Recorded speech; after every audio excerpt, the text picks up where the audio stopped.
All right, folks, Russian dictator Vladimir Putin took his propaganda machine to a whole new level today with a scene right out of Stalin's Russia. Thousands of Russians waving flags and listening to Putin rant about all the countries that he considers to be part of his growing empire, including Belarus, Moldova, Crimea, and of course, Ukraine. Now, this comes a day after he openly discussed what he called a cleansing of Russian society. These displays of Russian nationalism and the heightened rhetoric are chilling, the likes of which we haven't seen from Russia since well before the end of the Cold War. They served as the backdrop for President Biden's meeting today with Communist Chinese President Xi Jinping. Biden going hat in hand to beg the Chinese not to get involved on the side of Russia in the war. So what do we learn here from what we are seeing? Well, this is a time when we not only must reevaluate the world order and America's role in that order, but it's also a time to take a hard look at what we are seeing happening here in this country with our government, media, and politics. In Putin's tactics, we're seeing a reflection of the way the far left in this country has tried to impact American society. Putin is writing new lessons for school children about Crimea.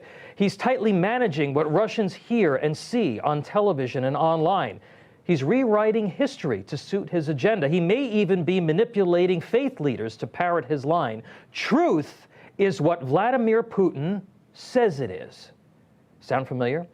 To the American left, truth is whatever they want it to be. It's not based on traditional biblical values or even American precepts. They, too, are rewriting history. They're even rewriting science and gender. Their moral relativism is rewriting the laws of morality, and we see it every single day. We may be shocked by Putin's rhetoric and threats against those who oppose him in his own country, but we see the same thing here. Paid protesters, professional activists who riot, burn, threaten, and loot. Union members who are told they have to show up at rallies for Democrat elected officials. Vilification of whole segments of the population as racists unjustifiably, or as deplorables, or even casting blame on folks for the pandemic.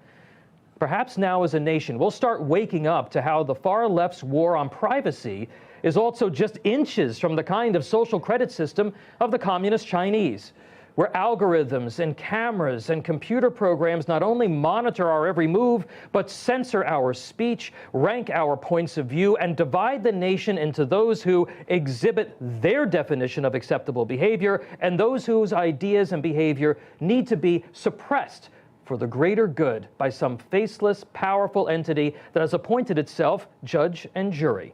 Think about it. We have a leftist-run digital police state forming right under our very noses. What we've been seeing in Ukraine is devastating, and it is tragic, and the Biden administration did precious little to prevent it from happening.